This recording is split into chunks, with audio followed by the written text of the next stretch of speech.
Provo, Utah.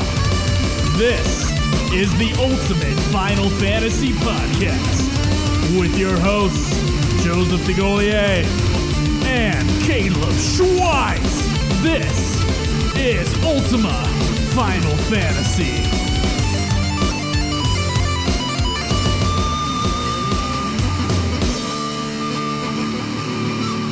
Welcome to another episode of Ultima Final Fantasy, the Ultimate Final Fantasy Podcast. I am your host, Caleb. And I'm your other host, Joe. And today we are done with Final Fantasy XIV's 2.5 blah, blah, blah expansions. We have completed everything up to Heavensward, its first official expansion. Mm-hmm. And we have Krinital and Judge Cloudprod / Anthony / whatever. We're going to be going through the story, how they felt about the gameplay, all of that good stuff. In the next two parts. In the next two parts of these episodes. Part one is today. Of course. And we also are doing a Final Fantasy Awards thing. I believe we did this last year. The UFF Podcast Awards are coming up in 2 weeks. Yes. This week, I need you all to get on the forums. There are some threads there that are asking you what are some of your favorite episodes, what are some of your least favorite episodes from the podcast, what are some of your favorite non-Ultima Final Fantasy podcasts out there. There's other things like best rant. What are some good rants that we've had during the show this year? You know, just go on there and share us your thoughts, and that'll help us with the nominations next week, in which you'll vote on the winners. Right, and we'll discuss the winners 2 weeks from now. Yes. And I'm looking forward to it. We're not going to be in it this time for the best podcast, since that's... We won. That's dickish. And we just consider that an easy choice. We don't even want to make you have to decide. So it's basically second place, whatever you guys want. And go ahead and throw up your nominations there. And best non-wiki Final Fantasy fan site. Yeah, there's some good ones out there. So throw us up your nominations. I mean, whatever you go to for guides, helpful tips, that's not wiki, which is tempting because it's amazing. Check it out there. Yep. And next week will be part 4 of the Final Fantasy XIV review, so stay forward to that. Stay looking forward to that. Sorry. And then after part 2 and after the UFF Podcast Awards, we might do a Season 1 wrap-up, and then we're going to be moving on to Season 2. Yeah. That's going to be a little crazy. It is interesting. I mean... We've already started After Years, though, so main series is over. It's nuts, huh? It's a weird feeling. Yeah, it's like so much time is gone, but then you think about it and it's like doesn't feel like it's that long at the same time. I don't know. I felt like I would feel more completion. I feel like I'm hardly there. Yeah. This is like a semi for my Final Fantasy erection. This is just getting a little bit of blood pumping down there. So that's disgusting. Let's fill this out. Some other things. Godzilla Podcast, GodzillaPodcast.com. You can also check out this show at YouTube. You know where to go. YouTube, Facebook, Twitter at UFF Podcast, Patreon. We really do support your support there. We do appreciate your support. We support it there, yes. We do support your support. Go to twitch.tv/Ultima Final Fantasy. See Caleb play all sorts of things. And, we're going to be having a new show in the next little bit that we're going to let you guys know about. So stay tuned for that and enjoy part 3. It's a lot of fun. We'll see you guys.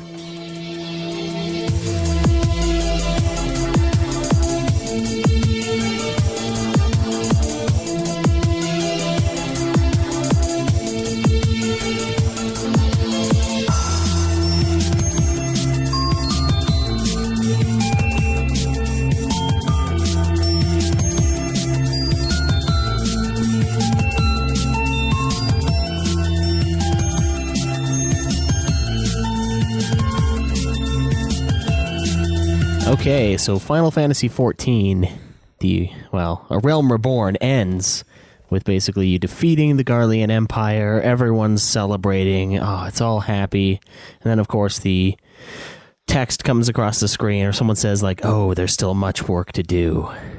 Dun, dun, dun. Yes. It's an awesome MMO. We're going to continue. Of course. And for those of us who played it from the very beginning, there really wasn't anything to continue at that point. But thankfully, we got into it much later. and could then play the first patch, the 2.1, A Realm Awoken. Is that what it's called? Yeah, that's what How many quests does that consist of? I don't know. They're broken up into chunks. You know how you kind of felt There's this... about 20 quests per piece. Yeah, that's actually about right, because there's 100 quests and there's 5 patches. But you know how each one has like its own little storyline, and then you get to an end boss, and then you start a new one over. That's the separation of the patches. So, oh, cool. So yeah, I mean, shall we introduce who's on the line with us? I think so. I guess we should probably let people know who's here. You have to. All right, so we have Anthony, who was on for part 1. Say hi, Anthony. Hi, Anthony. Thank you. And Krinital, who played 14 with us as well, and is here for part 3. Hey, Krinital. Yeah. We're gonna repeat some stuff that we did with 11, but I assure you, given our download rates on part 4 of 11's review, I promise you there will be plenty of people who will have never heard your Final Fantasy history. True. It's true. So Krinital, say hi. Hey, everybody. Hey, all right, and let's get to it. What happens in the first patch, Schweiss? You know what? I don't even know. So essentially, you meet up with the... you have that big celebration, and then you meet up. You go back to Limsa Lominsa, and there's some Doma refugees. Some people who come from a land far away. Yeah, that's ravaged by terrorism, and it's and they're trying to come to these other nations, and they go to Ul'dah, and Ul'dah turns them away. What is that guy's name? The little pirate dude. The little pirate guy. Guys, who is the pirate's name? The little pirate. Limitzes? Yeah, the evil dude. Oh, the evil... Aldeji or something like that? No, that's... Teji Adeleji. Adeleji, that's it. Yeah, that guy and a few other people turn him away because they're like, no, we have our own problems to deal with. We can't accept refugees from not Syria, Doma. And yeah, they're basically turned away. So being the good people that they are, the Scions kind of watch after them a little bit, and they end up helping you out quite a bit. There's the lady, I can't remember what the fuck her name is. The queen? Ujiri. Yeah, Ujiri, the lady with the mask. Oh, okay. She actually comes and helps you out later on, which is in the Through the Maelstrom quest line. Starts off the ninja quest line. Right. And that is exactly where it starts off for that class. And yeah, not a whole lot happens as far as I can really recall in A Realm Awoken. It's just kind of getting back into things. It's showing that there's conflict. The primals are awakening again. And so I know it's A Realm Awoken first. It feels like it's one storyline, though. I know it goes in chunks. So you might as well talk about it as one thing. What are the names of the other chunks, though? Well, the second one is Through the Maelstrom, and that's the quest line that the Sahagin are, they're stirring again. They're gathering tons of crystals. They're robbing caravans, getting all these crystals built up. And of course, that's to summon their primal, Leviathan. And that's a sweet fight. It's a pretty good one. The music's awesome. The fight was fun. We were playing it on normal, or I guess... No, normal. Is it normal or hard? You started off on hard, I think. Yeah, that's where... This is the patch where everything is hard. Is there no normal mode? I don't think so. Yeah, there's nothing normal. When you start for Leviathan, it's going to be hard mode. And then the stream mode comes out after 50. Yeah. Sounds like you were about to sneeze there, Krinital. He caught my cold through the through the mic, through the webs. Yeah. No, but another cool thing. This is the point as well where they move from the Waking Sands.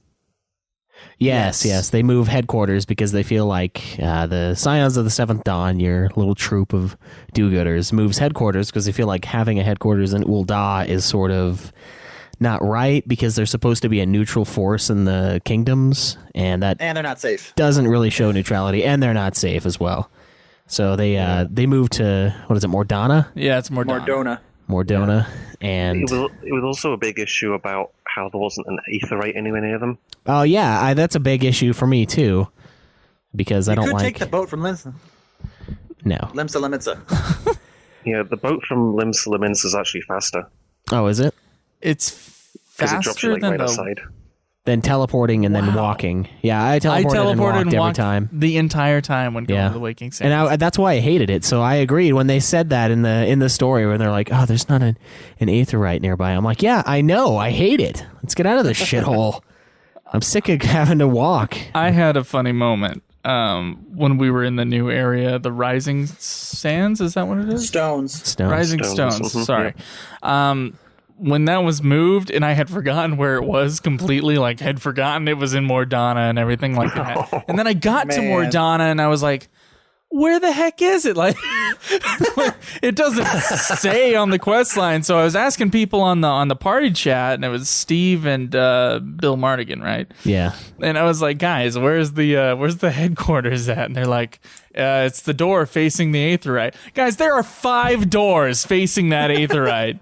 And then they were like, and I was looking around, I was like, and they were like, "No, there's only one." I'm like, there's totally more than one. Like, you could say that this door is facing the aetheryte and this door is facing the aetheryte. That's true. And then it was like, say walk into the bar across the street from Slasport. Then I kid you not, they said, I can't remember who said it. They said, there's a dude standing in front of it with his arms crossed.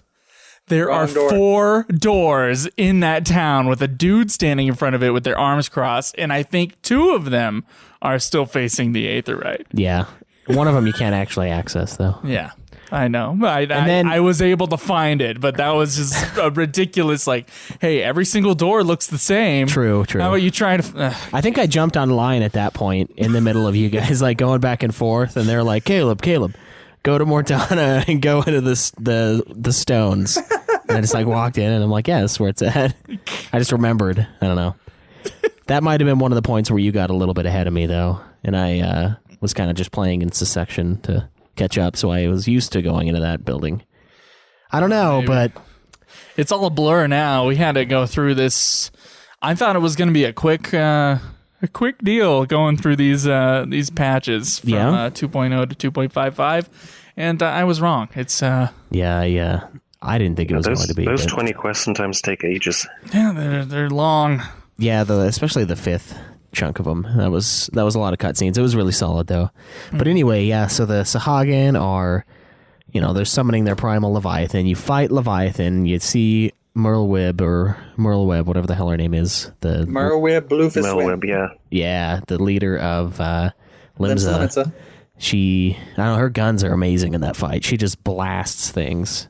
And then the one does guy, have pretty impressive guns. Yeah, very impressive guns. And can I feel your guns? It's awesome. The like Sahagin priest guy is just talking smack, and she just blasts him. She blasts a couple of them around him, and he like talks a little shit, and then he gets blasted, and then his soul takes the form of this little orb thing, and it's supposed to be they're not supposed to be able to do that. Is the thing in this game. They're not supposed to have the ability to carry on. Yeah. So something's wrong. There's something going on with the ether. There's a problem. These guys shouldn't be able to live on and take on the host of another body, but he was able to. Even Minfilia didn't know that you could do that. Yeah. Like no one knows about this shit until you see it firsthand. And anyway, you conquer Leviathan. It's an epic fight. I never did the extreme mode of it. And apparently you can get knocked off the edges if you get hit at the certain... That sounds brutal. At a certain point. Because I've gotten hit every single time. And then tilt the platform you're standing on.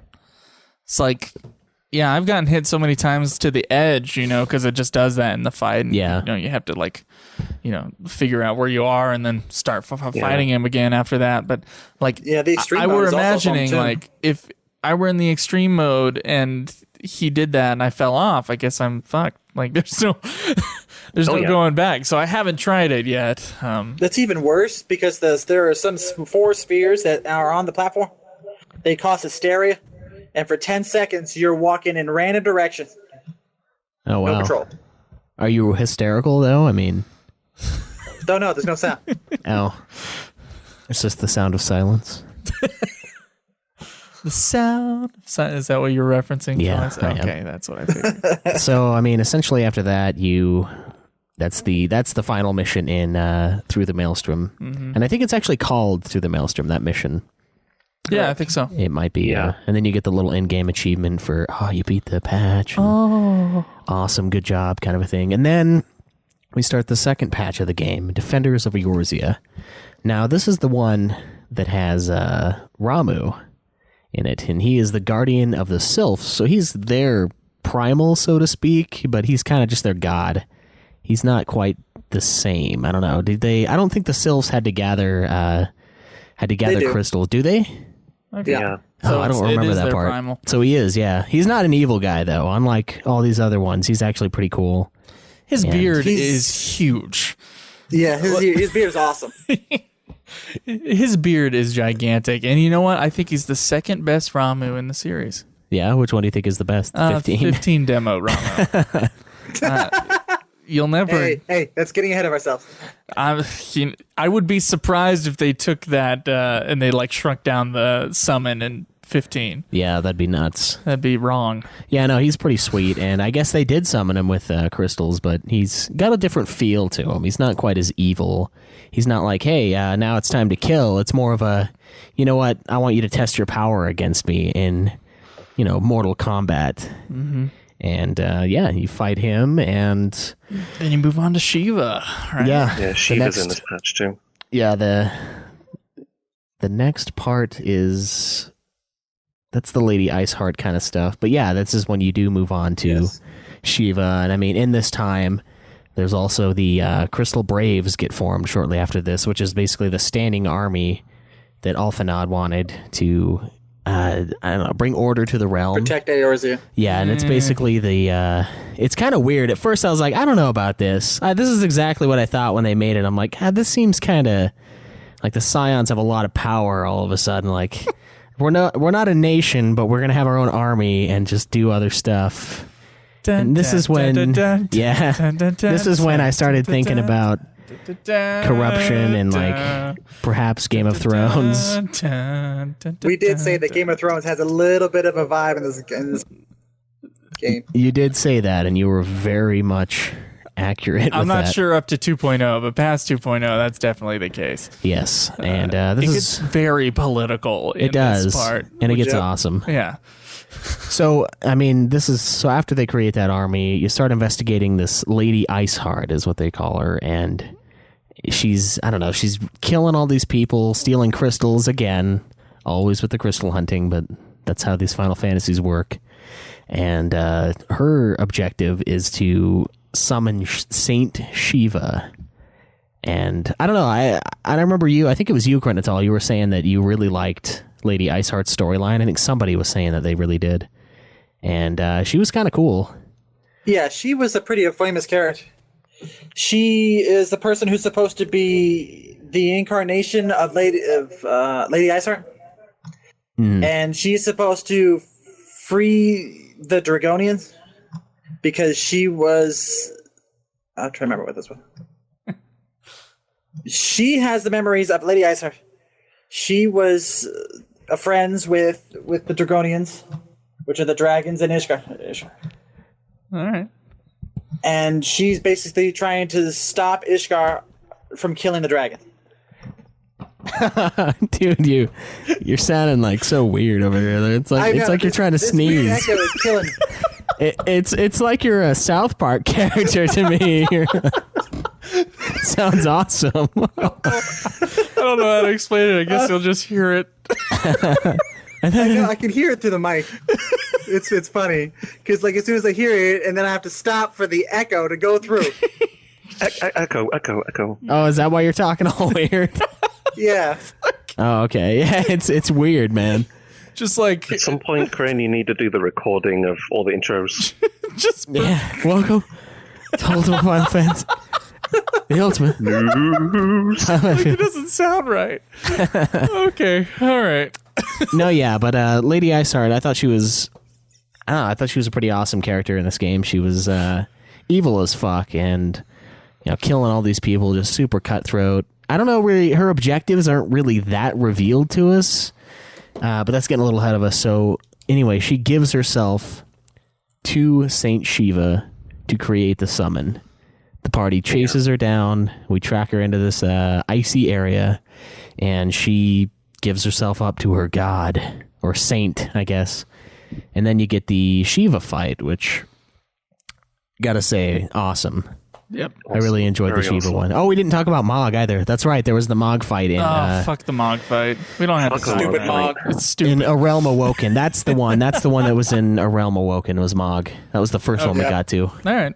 And I don't know, that one was... That's the whole summary of that one. Yeah, that one's kind of disjointed. I don't know. It kind of falls along with the rest of it, but mostly it's kind of an introductory thing, and then at the end they throw in, oh yeah, the Moogles are...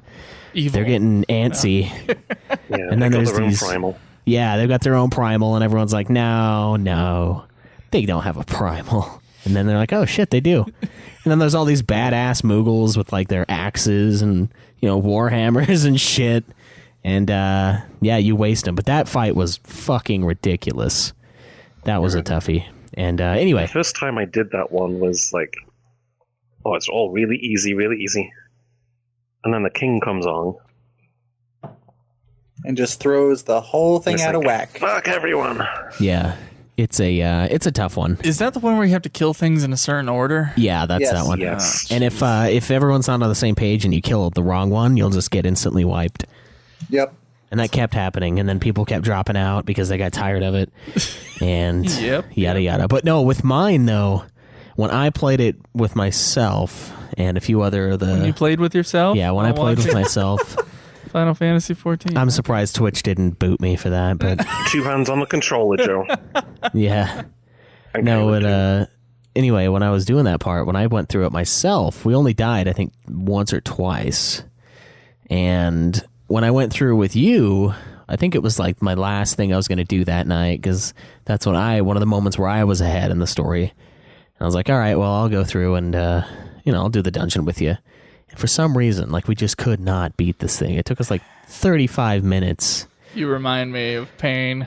Yeah, so I was like, God damn it, dude. I already fucking did this. Like, I'm not even actually here, and this has taken twice as long as it did for me. And I think I probably know why.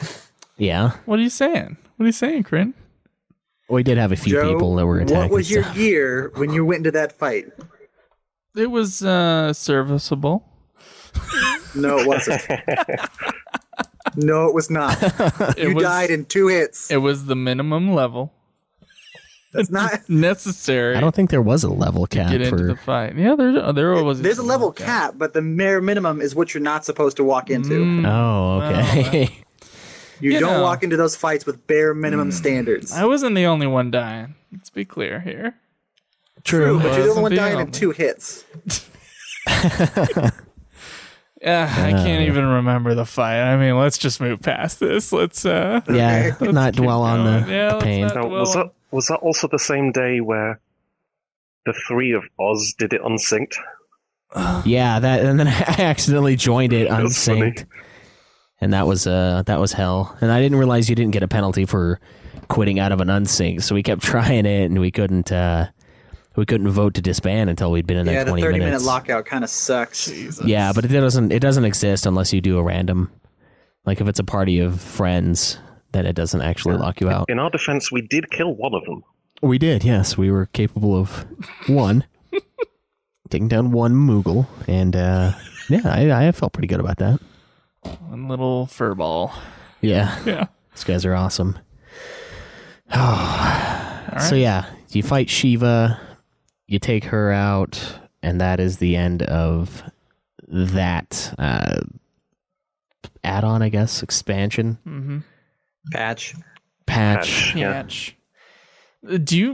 Why do they do this? Why don't they just wait for like a full expansion?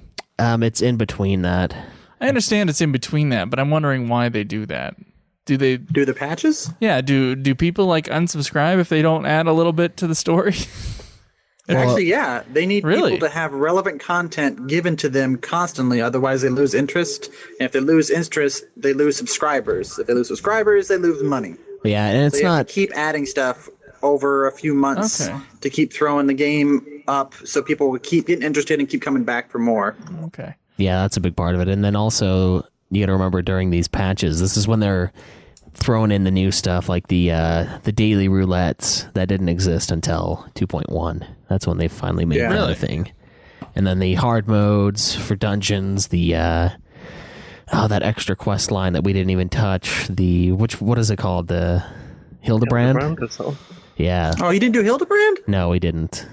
Oh, Missing out. There's that. There's you're the missing Crystal so Tower. much. It's so funny and good, man. What is Hildebrand? I'm so confused. He's like a... Hildebrand is a private investigator for Eorzea. He was in 1.0 content, and what he does, he's like the investigator for weird, dumb things that happen in Eorzea. And his hijinks and his cohorts band together and solve problems that nobody else can really try and solve. Yeah, it's supposed to be really funny. He actually gets the job done. Okay, where do you go to do those? You have to go to... It starts it off in Camp Drybone, where you talk to Mashu, which is his companion, and then you start the quest line of bringing him back into Eorzea, where he starts off as an undead man who's not really dead. He doesn't realize that. And then you bring him to Ul'dah, and then you just start the quest line from there. And it's worth playing?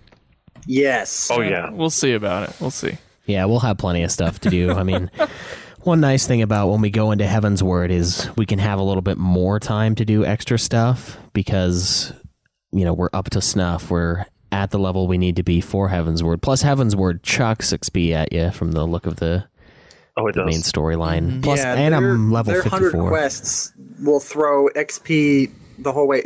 If you don't reach 60 by the end of Heavensward 3.0, you've done something wrong. Yeah, and I mean, that's... oh, man. I don't even know how I feel about that, because the crappy thing is if I start losing XP, it's not like at the end of the 2.0 stuff, or 2.55, blah, blah, blah, where I can... everything's level 50. Mm-hmm. Everything starts scaling. It becomes 51, 52, 55, 59, 60.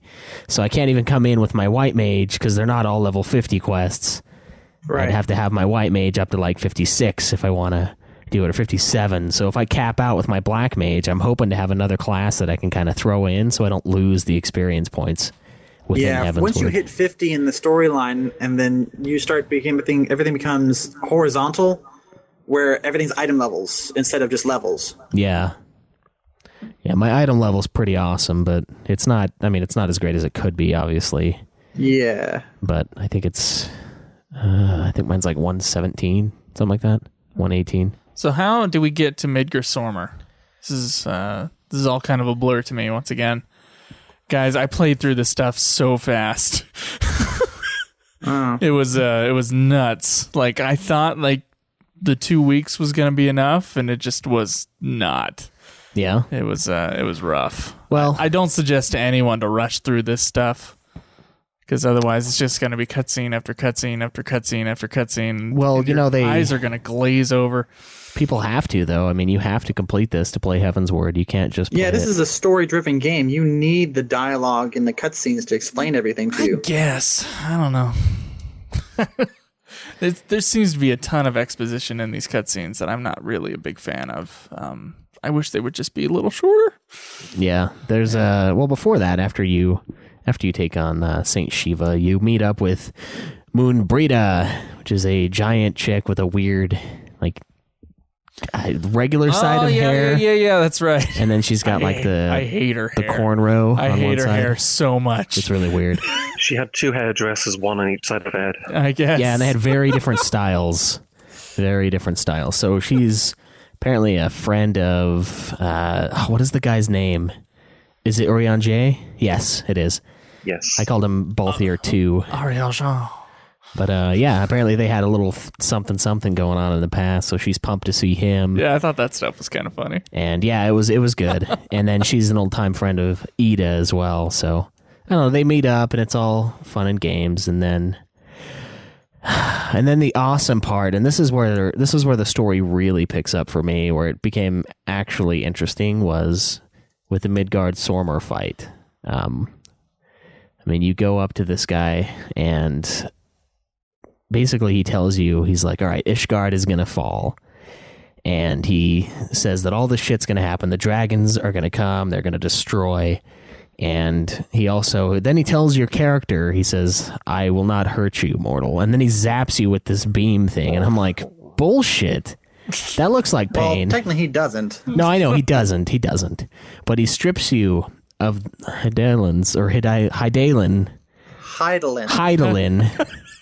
However you want to pronounce it. Hydaelyn, that's right. Sorry.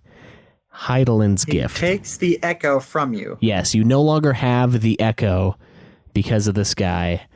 But you do have his protection. You. True. He becomes your god, which is awesome. I'm all on board for this, by the way. Because Midgar Sormer seems like the kind of guy that gets shit done. Mm-hmm. And he essentially takes the form of this little companion dragon and watches over you as a character, which is really weird. He just kind of pops up and like talks to you in this deep voice. He's this tiny little dragon dude off the side. He's like, well, he was epic when he was huge, and then it's like the little thing is funny. It is comical, and it's he's completely reborn now from the aether that has been focused in Mordona. Right. But also before that we had the we were way out of order.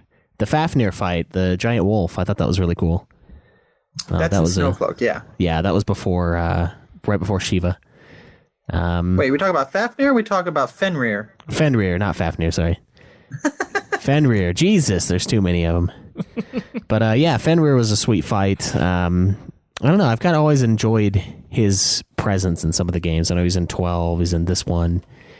He's been, I don't know if he was in 8 or 9.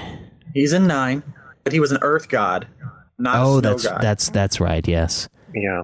Yeah, no, I don't know. I like the recurring characters, and I thought he was a really cool design in this one. Just a wolf, giant wolf, solid. A lot of good fights. This part of the game has a lot of dungeons and a lot of they're all fights. great. They except are. for the Mog. The Mog can go fuck itself. Yeah, that's true. Pretty much all the other ones are a lot of fun, though. Even the little mini dungeons that you get, the one right before Shiva, there's a little bit of stuff you got to go through. It is Midgar Sormer you fight, right? And yes, yeah, you fight Keeper him. of the Lake, yeah. That is an awesome fight. It wasn't difficult, like I thought it was going to be, but it was awesome. I loved it. Yeah, it's a very good mechanic-driven fight. Mm-hmm. It is solid. I got killed a few times in that one. I think it was like one of those 3 a.m. fights for me. Yeah, same here. That massive AoE, I didn't get in the middle in time. Yeah, neither did I. Nothing good happens after 2 o'clock in the morning. Yeah, Joe's all bragging because he didn't die at all, but...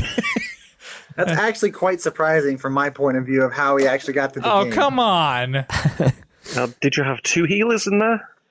No, just one. I think it was just a 4-person fight. Yeah. 2 DPS, 1 tank, 1 healer. I kicked ass. Yeah, fuck off. So yeah, that was a solid fight too against Midgar Sormer, and I don't know. I just really like the design and the layout of the fights in this, the past the original 2.0 storyline. So Ascian kidnaps Minfilia. Yeah, one of the Ascians invades the Stones, your new headquarters, because you don't have the no more echo anymore. So you have no defense. Yeah, you don't have the defense of Hydaelyn. Ascian mind control. Right, and so they're gonna just fucking invade all the time. They come in, Moonbrita attacks the Ascian, gets rocked, gets zapped by this bolt, and the Ascian kidnaps Minfilia and takes her into the void. Yep. And of course, you jump on in and fight him. Mm-hmm. And this is where you fight Nabrialis. Yeah, Nabrialis. He's pretty awesome. I don't know. That was a fun fight too, and it was hard though. Like I don't know. I was too close to the. As a mechanics war, it's actually quite difficult. It is, yeah. It's easy to get killed in that one, and it's tough when someone does go down, because then you've got to res them, and then you've got your tanks that are trying to take the hits, and you got to blow up the rift in the void before the stone in the middle, the crystal stone, touches down and just nukes the whole map.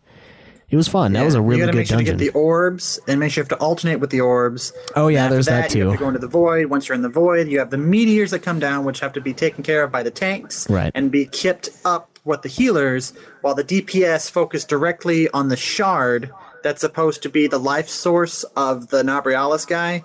You blow that up, and then you get back into the other game, and then you kill him. Yeah, I don't know. That was a really complex fight, and it was a lot of cool parts to it. He was a bit of a dick jumping around in the first part too, where he just does the line AOE. Yeah, I did not. I did not like that.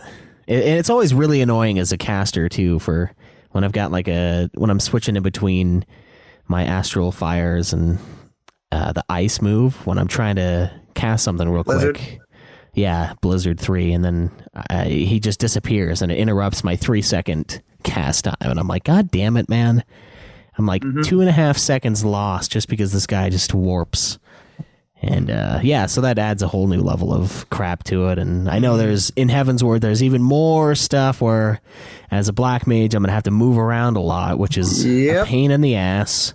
I'll have to pull that quick cast or swift cast. Swift cast and sure cast. Yeah, more of the swift cast. I haven't used those in a long time because I haven't needed to, but it seems like I'm gonna have to. So that'll be fun. Seems like you have to play the game, huh? Yeah. Strangely enough, those spells really shouldn't be on the black mage. They're more for the healer, because the healer has to keep reviving people, and they need swift cast to revive people quickly. True. And they don't have that. Very true. I played the game, you fuck. I'm just saying, from the point of view, I think, Joe, you don't have those spells on your hotbar. No, I don't. Yeah. I brought those words up because you say that to me all the time, Schweiss. I just felt like bringing them back for you. that I don't play the game. Yeah, you're always like, well, you got to play the game. Well, you do. I'm like, hey, you know what? I can finally use this right now. It's a rare moment. Rare moment for you. When does Moonbrita sacrifice herself? So after you fight this Ascian asshole, yep, he gets trapped into this Phantom Zone style prism of ether, which essentially, there a few missions ago, you and Moonbrita went around and looked at ether sources and were like, hey, we need to have a bunch of this in a small area to try to capture the Ascian, because they found out there's a way to capture them. So that's what they end up doing. They capture them in this weird prism thing. White Auracite. Yeah, White Auracite is the name of it. And he's pissed off. He doesn't understand what's going on. And then he's like, I'm not going to be in here forever. And then Moonbrita is like, yeah, you're not. And basically destroys the prism, sacrificing herself. Mm-hmm. And that was a pretty cool scene. Yeah, it was solid. The Ascian guy basically dies, and these are supposed to be immortal people. They're not supposed to die. So this guy has no idea what's happening. He's completely caught off guard, and he's just gets killed off. Mm-hmm. And there wasn't that much of a connection with Moonbrita, but I don't know, it was still pretty cool. It reminded me of the Redis thing in 12 a lot, where he sacrifices. I like the scenes immediately afterwards, where you got to do those little quests as a farewell. saying goodbye to Moonbrita. You have to go collect her favorite flower or something like that, and then you go place it on her resting place. And then once you do that, that's when everyone's mourning Moonbrita, Magor Sormer comes out and says, "The song riseth to a crescendo." And then in the background, you see all these dragons flying off, and they're attacking Ishgard. Yeah. Yep. The dragon bridge fight thing, I had no idea what was going on. Steps of the faith, man. That fight is nuts. It's a lot easier than it used to be, apparently. It was a lot of fun. I didn't have any problems with it. No, that's what I'm saying. It used to be a pain in the dick, but they made it super easy. Oh, okay. In that fight, you're on the bridge, and you were given towers on the sides that have dragon killer spear shooters on the top. And the only way to kill him previously, before all of the little dumbed down versions, the only way to kill him is use those spears. Yeah, I don't think we used a single one in my game. No, we didn't. So we just kept attacking him, and then he almost got to the end, and then we finally killed the guy. But and then, as all this is happening, Lady Iceheart, she's all for the dragon invasion, since they kind of have a common enemy with Ishgard. But other than that, her motives for this aren't really terribly explained. Like, she is pumped about the dragons coming in, and I don't know. Do you guys know any more about that? Is that explained later, or is it just it's most of the 3.0 storyline? Oh, okay. Yeah. Well, I'm glad I didn't miss anything then, because I was like, why is she so excited about this? Like, they don't care about her. They're just going to kill her too. Like, if they find her. At least from the outsider's point of view, I would imagine that. So one of the quests is that it just completely focuses on her. Oh, okay. Cool. Well, that'll be fun to explore a little more of. So yeah, then you get to the giant dragon fight on the bridge, which we just discussed. That was a cool one. I fucking love that part. Yeah, it was pretty good. Every fight past the Moogle fight. I loved every bit of it. Like, I was like, this is what the game is for. Yeah, it's unfortunate. We only got like three or four primal fights and up to 2.0, right? Yeah, we had Ifrit. And it just seemed like with these, it was like in such quick succession. I was like, yes. Yeah, it was These are good. And I mean, it was because we were plowing through 20 quests. That's true. That's true. In a sitting almost. But still, it was a lot better. And it's unfortunate that we reviewed the game. It's unfortunate that they didn't come out with this part of the game with the original portion of the game. And that would have been part of our review. I think that would have altered it. Overall, for me especially, I think I had a lot more fun with this part than 2.0, so to speak. Right. So yeah, I mean, we fight the guy on the bridge. You can use the spears, you can not use the spears. You get away with it either way. Suddenly, Ishgard is all for, uniting with Eorzea again and being not just some outlying place. And the whole idea for Ishgard was if they'd fall, the Empire, the Garleans, they'd have a place really close to Mordana and the rest of the realm. So everyone kind of sort of chips in their 2 cents when Alphanod comes and he's like, hey, we're going to get attacked here. We need to get some troops in here. And everyone's like, oh, I can spare a few. And he's really butthurt about it. But I mean, honestly, in the defense of these guys, in the defense of Rauban and Merlweb, and even the Kane-sana or Kane-e-sama or whatever the hell her name is, Senna in Gridania, they all have their own little battles going on. It's a constant threat of the primals. They're always causing a ruckus. They're always killing people and fucking stuff up and trying to steal crystals. So I don't know. It felt like Alphanod was kind of being a little bitch about it to me. He was. And he's like all butthurt that, they don't want to just, they want the Scions, and then all of a sudden when we want to help out this other nation, they're like, no. And I don't know. I kind of see where they were coming from with it. But and before that they threw in a little bit, and then, the whole reasoning was that if Ishgard falls, the rest will fall in time because the Garleans would just come in and it would be their land again, and then they'd be able to take down Mordana and everything else in succession of that. So. Well, the Garleans don't actually own Ishgard. No, they don't, but if it's destroyed, they'll come in and they'll be able to have a base there, was kind of the idea, was the threat. So if Ishgard falls to the dragons, it'll be a wasteland until the Garlean Empire gets there, because no one will be guarding it, and they'll set up shop, kind of a thing, which we can't have, obviously. So earlier on, I think the queen was talking about getting rid of her power, Nanamo. Yeah, Nanamo said that one day she wishes to have more of a... She wanted a dictatorship for her community. She didn't want to be at all about the royals. She got tired of she wanted everybody. a republic. She wanted who was in the lower class to be on equal terms with everybody. She wanted a republic. She wanted a republic, not a dictatorship. In fact, she says that precisely. But the night when she's about to, she gets poisoned. Yeah. So, spoiler alert. So Nanamo gets poisoned, and this is a really interesting scene within the game. You've got her with her handmaiden, and the handmaiden comes in. She knocks on the door, and she's got this look on her face. And she's like preparing herself for something. And then she's like, okay, enter. And then the handmaiden comes in. There's a little bit of interaction. And then we cut out to the player. Everyone's meeting up. We're all pumped. We're like, oh, man, we killed those dragons. Thank God. Merleweb and Raubon are like, oh, yeah, we're glad we helped. And Alphanod's like, yeah, fuck you guys. You didn't help for shit. Now you're here for the celebration. Like the 3 troops you sent. Thanks. You're all for it now. And, the leader of Ishgard, can't remember that guy's name either, unfortunately. He basically says, well, I was going to meet up with Nanamo, but she's not here, so I'm going to take off. He leaves, and yeah, this is where Nanamo drinks her. You meet up with her. You're meeting with Nanamo. It's like a private thing in her bedchamber, which I thought was really funny. It's like, before you enter Nanamo's bedchamber, there will be, keep in mind, there will be a lot of cutscenes. And I'm like, what the fuck?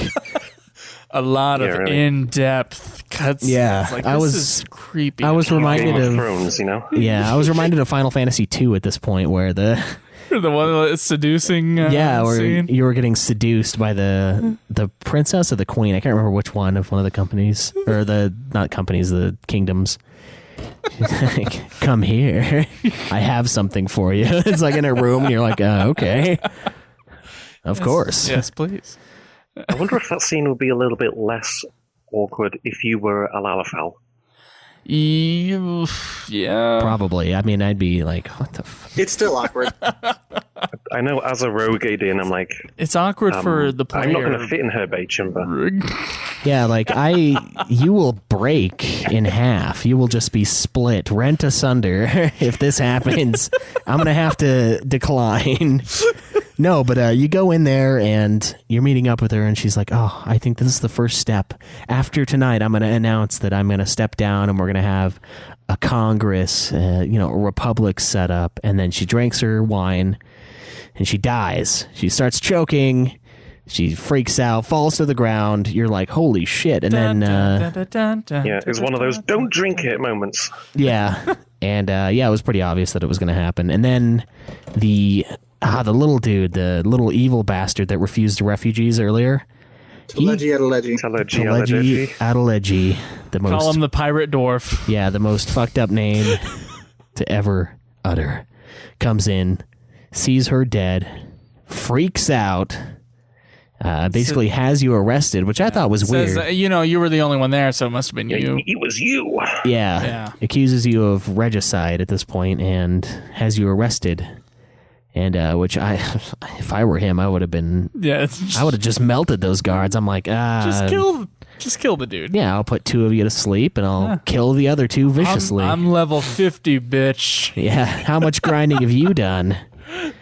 But so I mean, you get arrested. You come into the main room where the feast is taking place, and Raubon, like, somehow, I don't even understand this. He senses that she's dead. He like has this feeling. He's like, no. And then they come out and then they tell you that she's dead. And he basically goes Hulk mode and he destroys. That was my favorite part. I hated that character because of his voice actor, Raubon. But as soon as he was like, he went crazy. And of course, what you're about to say, he slices. Decimates the room. Yeah, he kills Splits him in half. Adelegi. He just freaking gores him. Which is awesome. Yeah. Finally, democracy and civility has failed. Brutal violence. It's kind of like, yes. Well, it's not over yet. There's still a little bit of piece of that fight that needs to be described. Very true. And after he kills him, the leader of the Crystal Braves, who is a longtime friend of Raubon, they both kind of had similar upbringings. Both from Alamigo. And, Alamigo, of course, was destroyed a long time ago. So everyone that's from there is like this dilapidated, kind of person. It's kind of a fucked up land. And, I don't know, apparently his buddy, all these years, seeing him rise through the ranks, was super, super jealous of him. Yeah. And that, amongst probably some other subplot, caused him to betray the kingdom. He was the one that poisoned Nanamo, and he fights Raubon in single combat. Well, actually, as Raubon was going to kill one of the other merchants, he steps in the way. Right. He steps in the way and cuts his arm off. Yep. And You see it. It's awesome. There's no blood though. it is, It's and just, that doesn't make any sense because he would be bleeding like a stuck fucking pig at this point. He would have died within very quickly. I do have to say it does make sense because the game is rated teen. I know. I understand that. It is a rated teen game. That's why it makes sense. But I don't know. Unless he had some That's why there's no flame sex scenes. sword, he would have cauterized the wound, you'd think. And I don't know. He should have bled out, but he didn't, and he continues to fight him. And That was my favorite part of the whole entire game. that was pretty awesome. That scene of that train of consequences was amazing. It went from the poison, which I was like, oh shit. Like, there's actually some death in this game. Yeah. It went from poison to the pirate dwarf coming in the room, and then Raoban just going nuts, slicing him in half, and then having his arm cut off, and there's an awesome sword fight. Yeah, he just goes Hulk Yeah. mode. Basically, And everybody then right at the end of has that to scene, it's split like, up. did Ralban have his other arm chopped off? Yeah. Oh, that'd be I brutal. don't know. No, I don't think Well, so, look, though. because he's there, like, he's mid-swing, and Ilbed's coming down with his sword, Yeah, yeah. and it sort of looks like he's going to chop his arm off. I don't know. Perhaps. I don't know. Who knows? Also, a nice little nugget of information that they chopped off his right arm, not the one with the armor plating on it. It's the one that Nanamo kept hanging out on as a significance that she's dead Oh, and Oh, she's yeah. not coming back. I didn't even think about that. That's cool. That's cool. Ida and Papalimo also hold off a bunch of people. Yeah, so I mean, Then Thancred As you're and fleeing. Stola hold off a group. yeah, I mean, before that, this is when you basically decide, okay, now is the time to leave. We have to get out of here because they're slaughtering people. You know, all these innocent people are just getting butchered here, and everyone gets captured. They try to capture Thancred. He gets away. They capture what the fuck is his name? Alphanod, because he's nothing. No, they don't. Well, they do. They have him at sword point, but he ends up getting out. And Ida and Papalimo, at this point, this is when you're trying to get out of the building. Everyone's trying to flee the kingdom because complete madness is ensuing. They stay back. They hold off a ton of pursuers, go out with like in the blaze of glory kind of a thing. They just, I don't even know what the fuck they... attack that Ida did was, like, badass.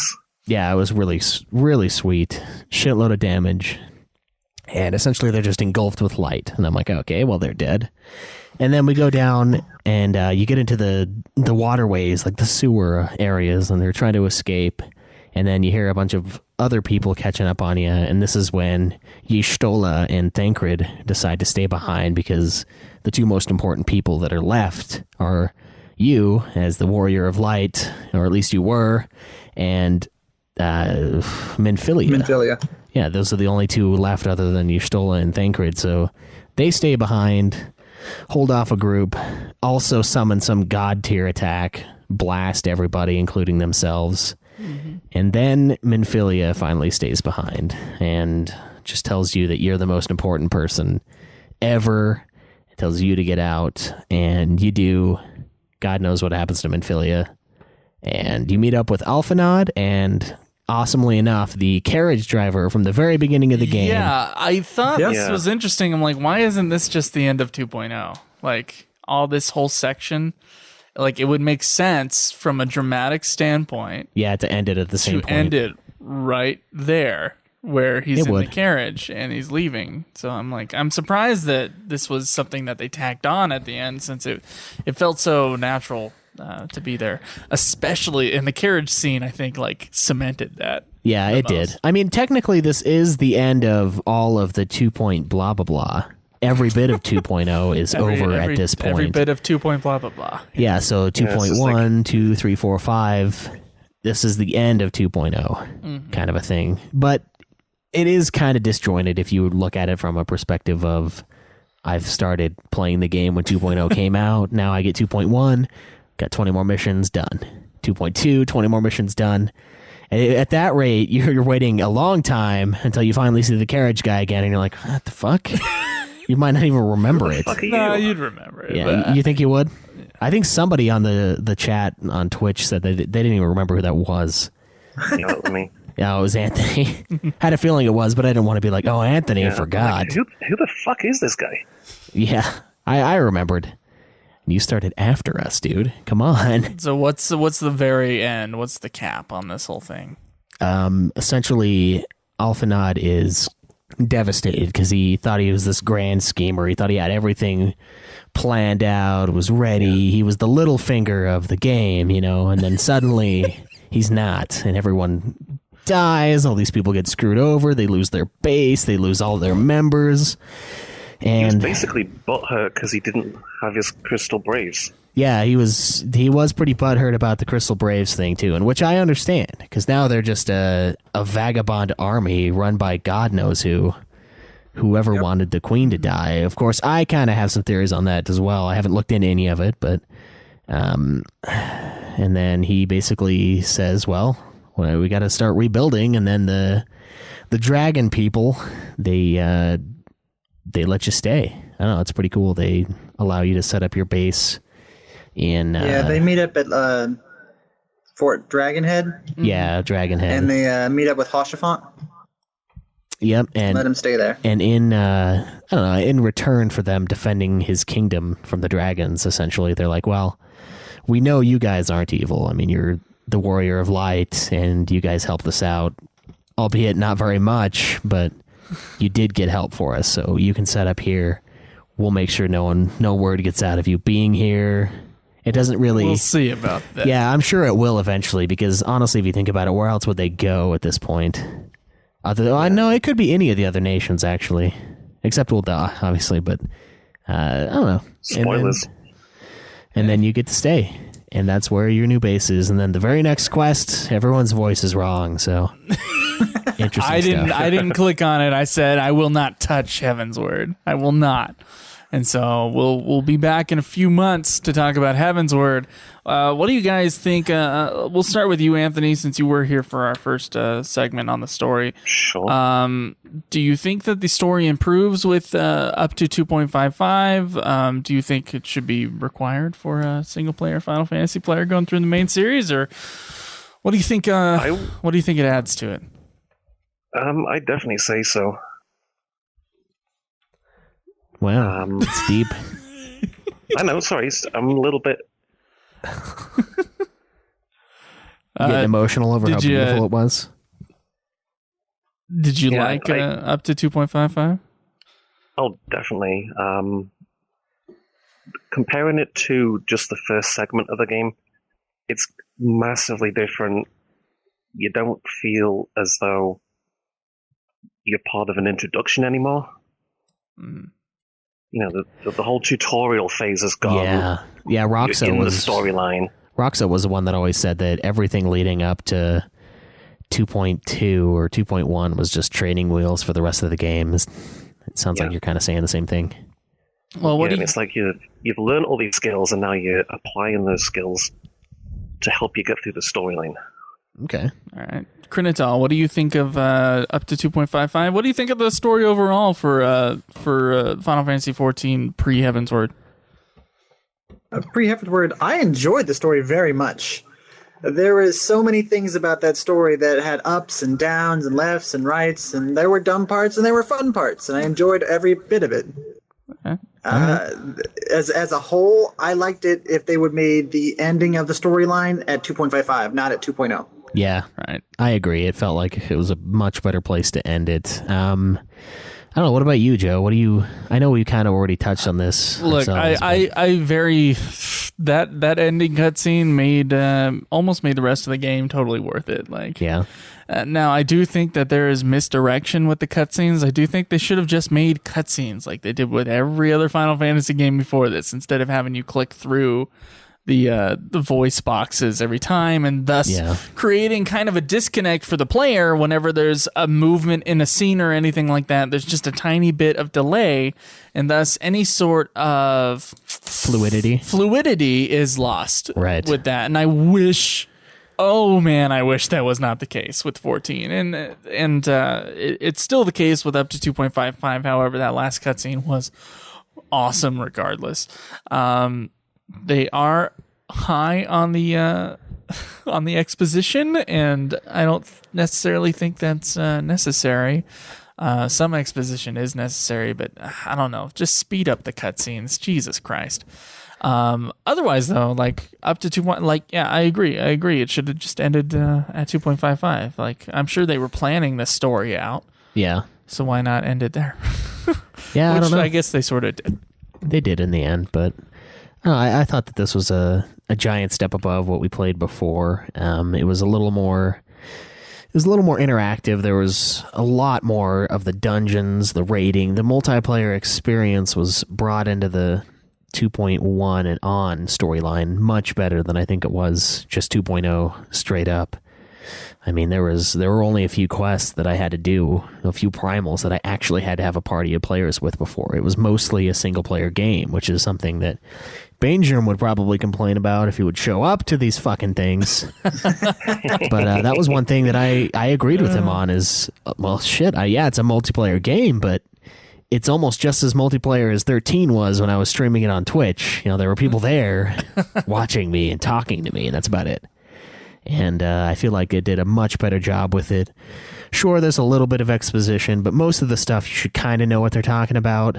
And I don't know, it still suffered from some of the things that the original 2.0 storyline suffered from. To me, there was still a lot of nothing quests in between all of this cool stuff. And admittedly, it is all kind of gathering intel and, speak to this person to find out this and this. But I don't know, those didn't really...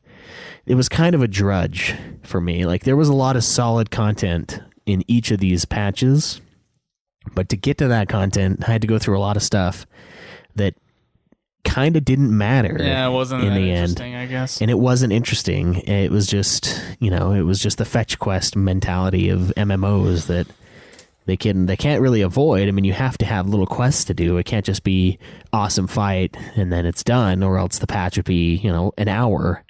You waited 3 months for an hour's worth of content kind of a thing. Mm-hmm. But I don't know. I still feel like even those quests it was a little bit better this time around. And I do wish that this was released with the initial game. And I feel like it probably would have gone higher on my ranking if this was part of the original game. There was just so much more to be had. The final cutscene was excellent. The sacrifices were excellent. It leaves us on this big cliffhanger, this huge cliffhanger of, well, is anyone alive? Where is everyone? Yeah, did they die? Did they perish? Did she actually die from poison? Because I don't think she did. It seemed really... I think she did. It seemed really You fishy. should look forward to answers in Heavensward. Yeah, it looked real fishy, man, when she basically said... When she's like, come on in. It's either she's not dead, or she knew it was poisoned and had to die for some other cause. I'm not sure. I don't know about any of that. I don't know, man. You look at the scene, and she seems like she's readying herself or something. Of course, it could just be shitty translation or whatever, bad pacing to the scene. And then also, I don't know, one of the things that you brought up in one of the streams I was doing with the cutscenes itself was they always have to show everyone leaving. It's really awkward. Like there was this... Okay, rules of screenwriting is early in, early out. Yes. And or excuse me, late in, early out. That's what it is. So you would show up in the middle of a scene and then you leave before the end of what would actually be happening. Right. And I remember I found that scene you were talking about. It was so confusing. I was like, Joe, come on, just play the game. And you complained about it and you were ahead of me. And I got to it and you get done talking. The camera pans out. You watch this person leave. And then you watch another person leave, and then Menphilia leaves, and that's it. That's just it. There's no more like, oh yeah, by the way, I couldn't say this around Urian J, but I think he's an Ascian, or he's in league with him. It was nothing. It was just watching him walk away, and then, oh yeah, quest's over. I'm like, why? Like, you could have shaved like 30 seconds off. Whoever's directing the cutscenes, I think, needs to be fired. To not? And it's not even like watching Advent Children where it all seems like like you said, it all seems like a music video. It's all just over the top, crazy angles. I wish it was. That would be better. Sometimes. Yeah. Like, I wish the Final Fantasy XIV would take a. It would be quick at least. Yeah, a little It'd be bit very faster. quick and very, very freaking anime-esque if that were the case. But I don't know. Yeah. I felt like it was pretty solid though. I'm glad we played this at this time and not later, because it feels like it's all wrapped up kind of tight. I mean, sure, there's a few loose ends, but those will get tied up later, and I think this is a great stopping point for our playthrough of this part of the story. Well, guys, shall we move on to other aspects of the game? Sure. All right, let's do that. Sweet.